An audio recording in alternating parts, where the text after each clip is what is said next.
Ladies, this one is for you. Why is he confused if he's the right one? Why is he hot and cold if he's the right one? Why is he certain but then uncertain if he's the right one? Ladies, he's not the right one. If he's confused about how he feels about you, if he's confused about how he thinks about you, if he's confused whether to take you out on a date or not, if he's confused about making decisions in your relationship constantly and consistently, he's not the right one. He's not Mr. Right. Here's something that we have to understand. When we're courting, when we're in relationship, when we're dating, we can only allow others to meet us where we meet ourselves. That's number one.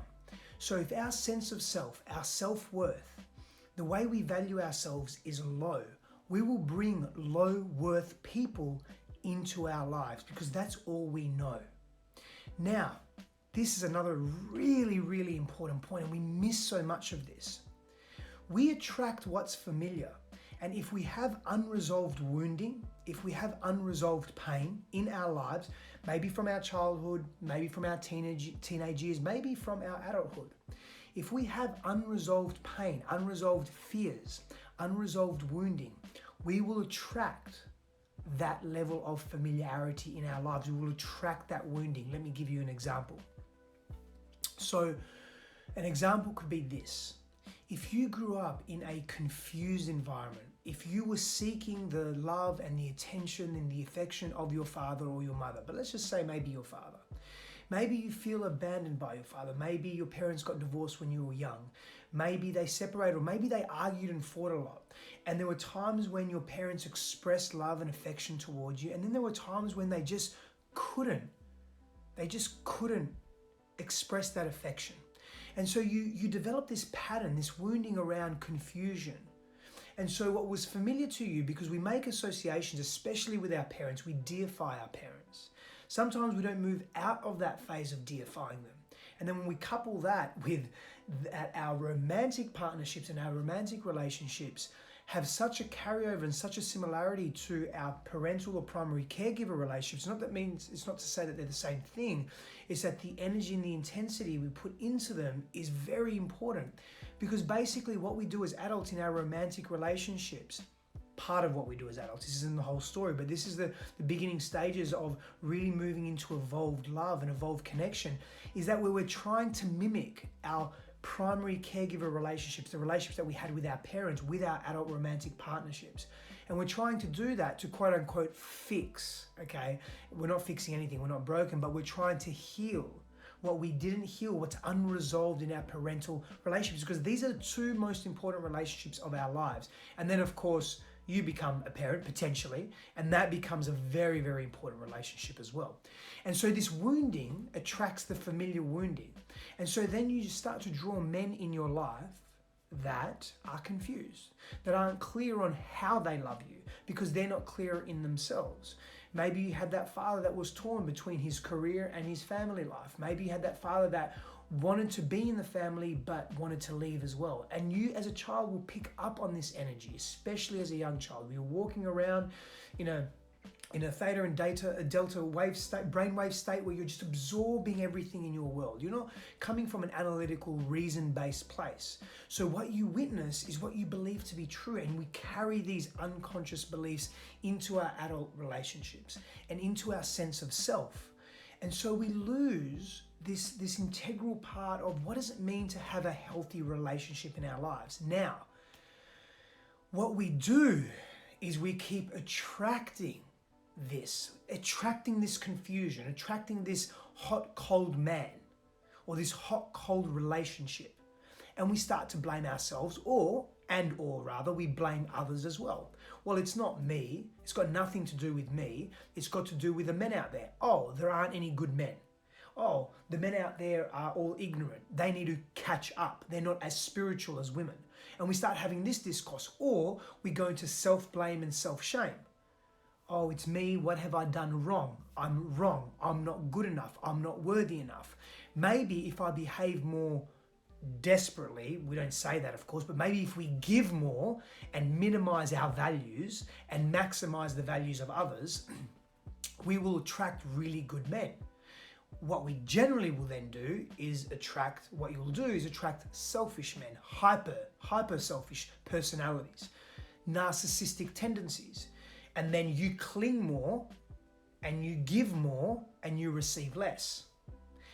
And maybe you attract another type of man who's more avoidant, who's not so clear in his communication and his feelings. So you give more, and he's repelled by that because he feels that that's too needy or that he's suffocated.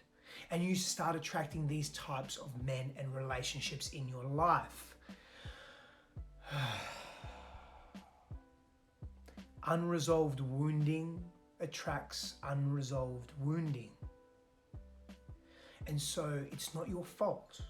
However, you are responsible for your growth, and you are responsible for where you are in life and who you are in life and what you wish to bring into your life, what you wish to attract into your life. You're responsible for that. So now you start looking at the patterns of what you're creating and what you're bringing into your world.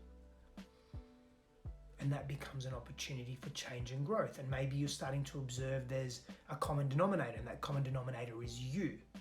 Remember, if he's confused, if he's hot and cold, if he's unsure and uncertain, if he cannot take appropriate leadership in the relationship, if he can't be accountable and responsible for how he sees you and how he sees himself and how he behaves and the choices that he makes and the clarity of his voice, then he's not Mr. Right.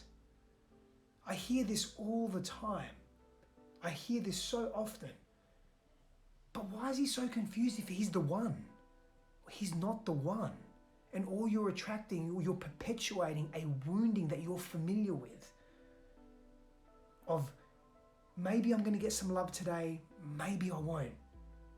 And the ego, which is this part of our selves, our ultimate selves that identifies with the world, thrives in familiarity. Because familiarity is comfortable and comfort is safety. Primary function of the brain is to keep us alive. The ego wants the same thing.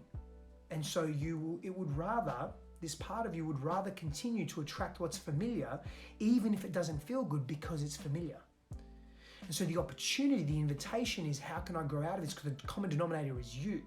How can I heal my wounding? Because relationships help us heal. They don't do the healing for us. Someone else is not going to be our therapist. Your partner's not your therapist. Your friend isn't your therapist. However, they are mirrors. They are mirrors in our lives to help us see what we cannot. Relationships are the torches that shine the light on the dark places that we cannot see nor find. That is the beauty of a relationship, of conscious relating. That's the power that we have. We can have access to that. So we notice the patterns, that's the first step. And then we begin to ask what's uncomfortable or what's not really relevant to this pattern. So we have patterns that are desirable and patterns that are undesirable. What's undesirable about these patterns? And you start to see a common theme, a common thread of the men that you're attracting. The partnerships, the relational dynamics that you're attracting, you can trace that back. Now, I suggest you seek professional support. I suggest you seek help. Support around you to help you. Remember, all relationships are mirrors. They can help us grow. But if he is confused about you or about what he wants or what his needs are, he's not the right one. He's not the one and he's not for you. Yes, you can grow together. And there has to be a willingness from both parties, because you're also there to teach him something. You're also there maybe to teach him to be more compassionate and empathetic about someone that's needy or someone that is overgiving, because maybe his mother overgave to him. Maybe his mother suffocated him and now he repels that as an adult, but he's attracting that because he has unresolved familiar wounding. So you get to both work together on this and grow together on this. And that's the beauty and the magic of relationships. Power and blessings to you, beautiful people. Thank you so much for watching, and I'll see you again soon. There's so much more to this, and we'll pick it up in another video.